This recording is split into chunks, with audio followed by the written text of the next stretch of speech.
Hello, this is Chef John from foodwishes.com with Beef Wellington. That's right, I'm going to show you just how easy it is to make an individual beef Wellington, featuring a perfectly cooked filet mignon, the world's most amazingly delicious mushroom pate, all wrapped up in a crispy pastry crust that's actually cooked all the way through. And I don't think there's any other recipe I know of that has disappointed so many people that tried to make it. And a lot of that is bad technique, but also wildly unrealistic expectations about the crust. But we'll get into that later, and we have a few tricks up our sleeve.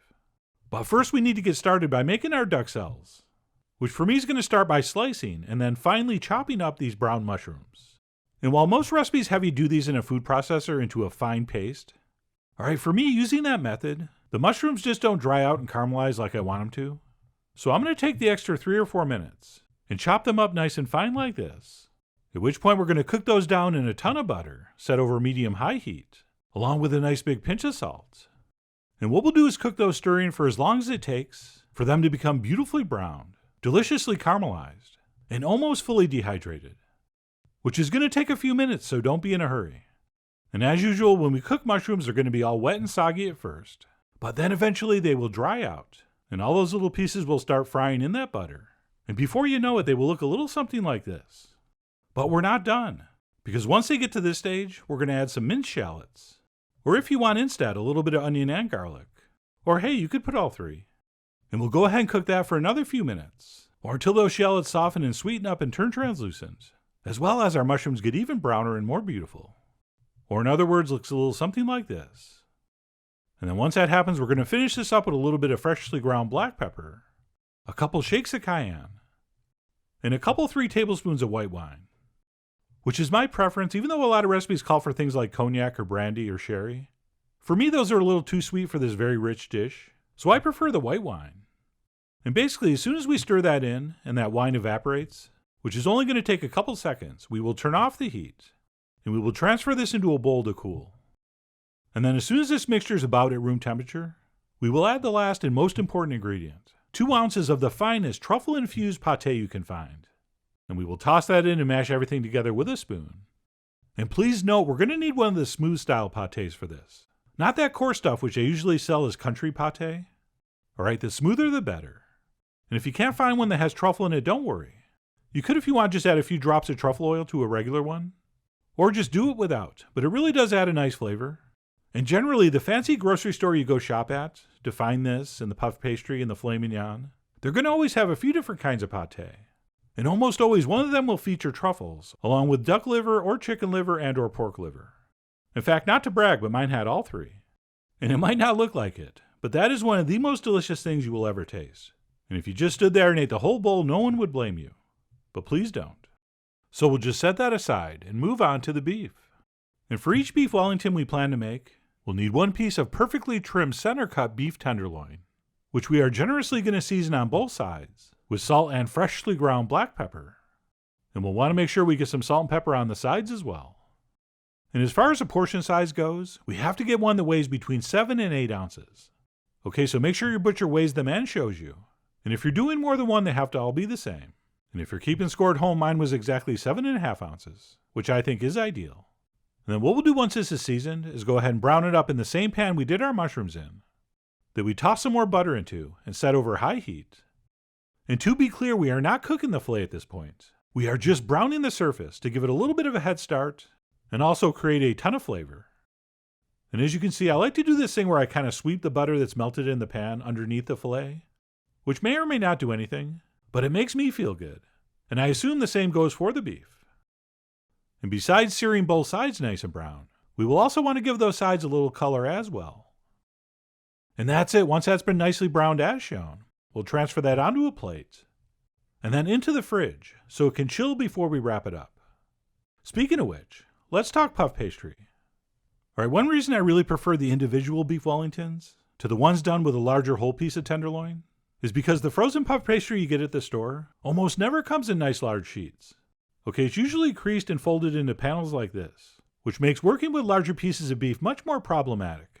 But if we're doing a single portion, one of these quarters is going to be perfect. So we'll go ahead and transfer one of those onto a floured surface. And as usual, we want to work with puff pastry while it's very, very cold. Alright, so place it down frozen, and then as it just starts to thaw and get pliable, we can begin to build our Wellington. And the first step of that would be to place down about 3 tablespoons of our mushroom duxelle pâté mixture, and we will gently press that out into roughly the same size and shape as our fillet. And again, it's very important that our pastry is still nice and cold and firm. Otherwise, you're going to be pressing that pastry out too thin, which is actually going to be the top once this is baked.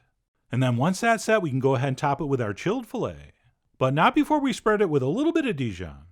A trick I picked up from my good friend, who I've never met, Gordon Ramsay, who actually spreads it on his before he covers it with the mushrooms and, for some reason, prosciutto, which he says he does for flavor and to keep the pastry crisp, but I think it makes no difference, and I really don't want my beef tasting like ham. But hey, what do I know? And then what we'll do once that's been mustarded is go ahead and place that Dijon side down on top of our mushrooms, at which point we will wrap this with our now very pliable dough. And I like to start by kind of stretching out and folding over these shorter sides. Okay, if you're working with a square piece of pastry, never mind. But I'm going to bring those sides up first, and then the other 2 ends. And we're attempting to cover this without stretching that dough too much. Okay, it's totally fine to stretch it out near the bottom, which is going to be underneath, but we really don't want that dough that's going to be on the top stretching out too thin. So please be gentle, and try to only stretch and pull the stuff that's going to be underneath. And if there's obviously extra dough in some spots, go ahead and pull it off. And no, we do not need a perfect seal at the bottom.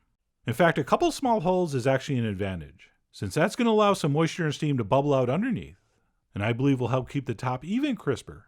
So to me, that is looking pretty good right there. And then we'll place that in the fridge until exactly 15 minutes before we're going to put these in the oven, at which point we're going to pop them in the freezer for exactly 15 minutes. Okay, our pastry has to be super cold before it goes in the oven. And then the last thing we're going to prep here is our secret weapon, which is an extra piece of puff pastry that we cut into a circle that's roughly the same size as our Wellington. And then what we'll do once we place that on some parchment on a sheet pan is go ahead and dock it with a fork, which is going to let steam escape and help this dry out and get a little crispier. And then what we'll do is go ahead and toss that into the center of a 425-degree oven for 15 minutes, at which point we'll take it out and we will flip it over and we will press it down with our spatula. And then we will put it back in the oven for another 5 to 10 minutes, or until it's beautifully cooked and perfectly crispy, at which point we'll simply let that cool, and then use it as a base after we cut our Wellington. And I'll explain why later, but you probably already figured it out. And that's it, assuming our Wellington has chilled for 15 minutes in the freezer.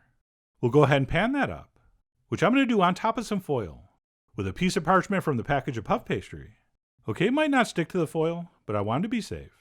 And then we'll place our Wellington down, at which point we'll give it a very thorough brushing with an egg wash, which is simply a beaten egg with a teaspoon of water. And no, we do not need to waste time decorating this, which is fine if you want to. I mean, you are the Duke Ellington of your beef Wellington, and if you want to jazz it up with some marks on the surface, go ahead. But I don't think it's really going to make any difference, since once this is baked, we're going to cut it and present it with the cut side up, and you're not even really going to see the sides. And that's it. Once that's been brushed, we'll go ahead and pop that into the center of a 450-degree oven for between 23 and 25 minutes, or until it looks like this. And if you're checking the center with a probe thermometer, I would pull this at like 122, which is probably going to end up at like 130 by the time it rests. And yes, we do want to get it off that hot pan and transfer it onto a plate or right onto the cutting board. And then do not even think of cutting into this for at least 5 minutes. And while mine was resting, I made sure everything in the house was totally quiet, because I wanted you all to hear exactly what it sounds like when you cut into a beef Wellington featuring a crispy, cooked all the way through puff pastry. Except just as I started to slice, the alarm I'd set for the resting time went off. So this is what you get instead.